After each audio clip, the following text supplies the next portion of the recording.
Em sua primeira semana de governo, o presidente Jair Bolsonaro quebrou literalmente as pernas da imprensa marrom ao anunciar o corte de verbas públicas para a grande mídia brasileira.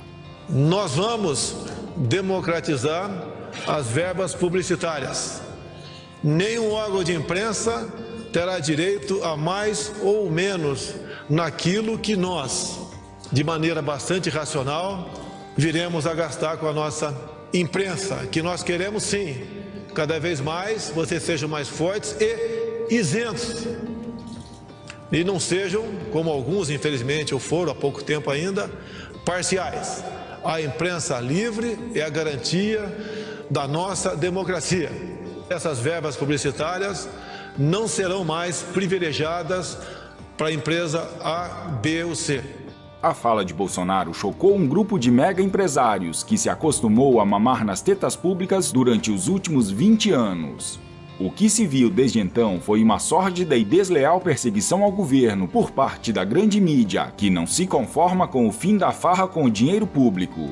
Um dos maiores conglomerados de mídia do país sente os efeitos dos cortes das verbas publicitárias e enfrenta a rejeição e boicote por parte da sociedade, que não compactua com os frequentes ataques ao presidente Jair Bolsonaro.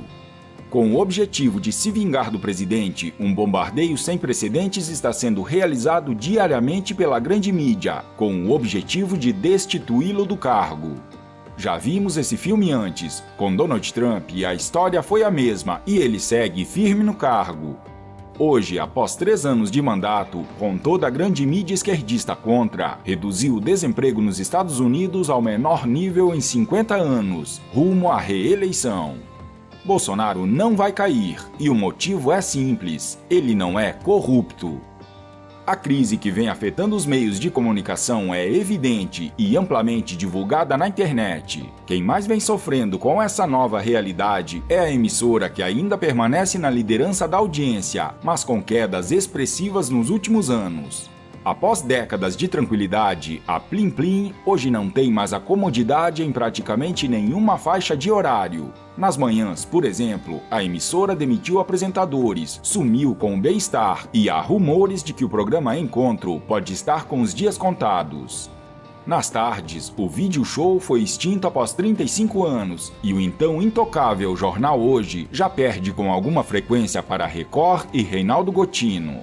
Nas noites, as novelas da Plim Plim também já não são aquela unanimidade nacional de público, como em décadas passadas. Isso sem falar que a emissora carioca já é a segunda colocada em Salvador durante a semana, algo absolutamente inimaginável anos atrás. O problema do momento é a nova temporada do Conversa com Bial, cujo bicho-papão tem sido o De Noite do SBT, com Danilo Gentili em primeiro lugar na audiência. Para piorar, os profissionais demitidos pela emissora podem se tornar armas valiosas nas mãos de seus concorrentes.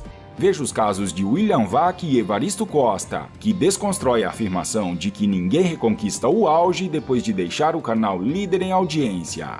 Passando por um momento financeiro delicado e com a audiência em queda vertiginosa, a emissora está sofrendo com o chamado fogo amigo. Além de Fausto Silva soltar ao vivo que o Domingão do Faustão pode ser extinto, a famosa atriz Regina Duarte decidiu peitar a emissora e demonstrar total apoio ao governo do presidente Jair Bolsonaro. O fato aconteceu durante o programa do Pedro Bial, visivelmente nervoso com a posição firme e patriota da consagrada atriz. Além da demissão em massa, a solução imediata da emissora para quem segue em sua folha salarial é a redução de salários. Depois de ver o seu faturamento cair 15% nos últimos anos, de ter um prejuízo operacional de R$500 bilhão em 2018 e de ter a festa com o dinheiro público cancelada pelo governo Bolsonaro, a Globo passou a adotar uma política salarial mais dura com suas maiores estrelas. Desde o segundo semestre do ano passado, apresentadores, locutores e atores do primeiro time estão sendo chamados para renovar contratos por salários menores. Alguns, como Otaviano Costa, não aceitaram e deixaram a emissora. Quem não caiu no facão da Globo, fatalmente vai enfrentar o martírio da redução dos salários. É o caso de todos os apresentadores que terão um teto salarial. Não é à toa que essa turma defendia com veemência o ele não. O advogado Luiz Carlos Nemetz comentou em suas redes sociais sobre o derretimento global. O fim de um império. Já vivi para ver muitos castelos empresariais desmoronarem, sobretudo na mídia brasileira e internacional. Os diários associados, Tupi, Excelsior, Manchete, Jornal do Brasil, Jornal do Comércio, O Estado, Tribuna da Imprensa. No mundo, vários veículos sumiram, que o diga Rupert Murdoch. O conglomerado Globo tanto fez, tanto abusou da arrogância e da soberba, que perdeu a noção da realidade. Sem respeito e sem leitura do cenário social brasileiro, resolveu enfrentar a soberania popular, tratando-a como se fôssemos uma massa acéfala.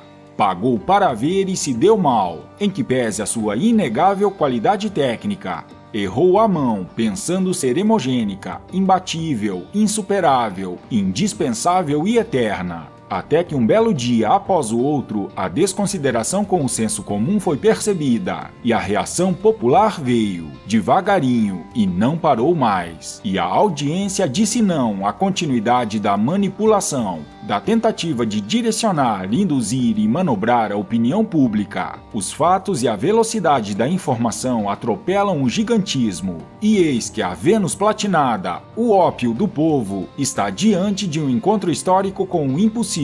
Um governo parcimonioso na distribuição de verbas publicitárias e de patrocínios via recursos advindos de renúncia fiscal, que fechou as torneiras dos milhões de reais conquistados e esbanjados na moleza, que só o dinheiro fácil proporciona, e uma concorrente real chamada CNN Brasil, que chega chegando. Então, o dito popular se consuma: quanto maior a palmeira, maior o tombo. O desmonte começou com demissões em massa, corte de salários e mudanças radicais na grade de programações.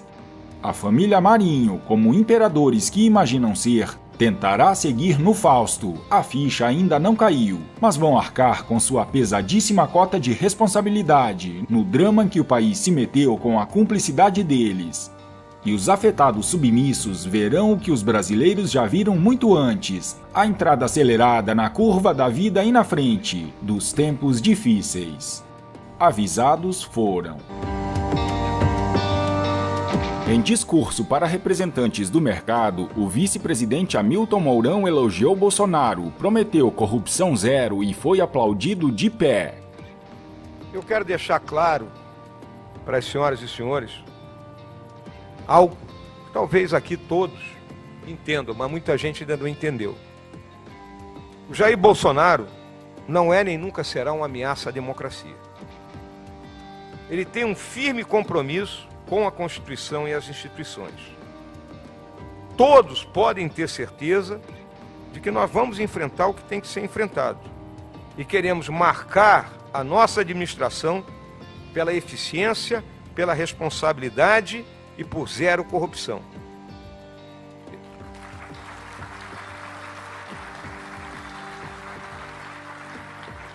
Os presentes demonstraram aprovação quando o vice classificou o presidente Jair Bolsonaro como um estadista.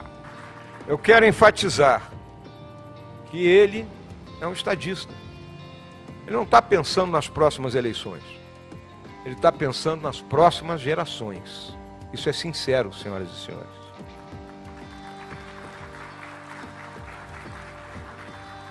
Quando terminarmos o nosso governo e entregarmos a faixa presidencial no dia 1º de janeiro de 2023, gostaríamos muito que no nosso país a nossa população estivesse vivendo aquilo que o presidente Roosevelt, em seu discurso of the State of the Union, em 1940, chamou das 4 grandes liberdades humanas. Que vivamos sob a liberdade de expressão, a liberdade de religião, a liberdade de não sermos forçados a fazer aquilo que não queremos e, principalmente, a liberdade de não termos medo. No final, Mourão foi aplaudido de pé. Muito obrigado.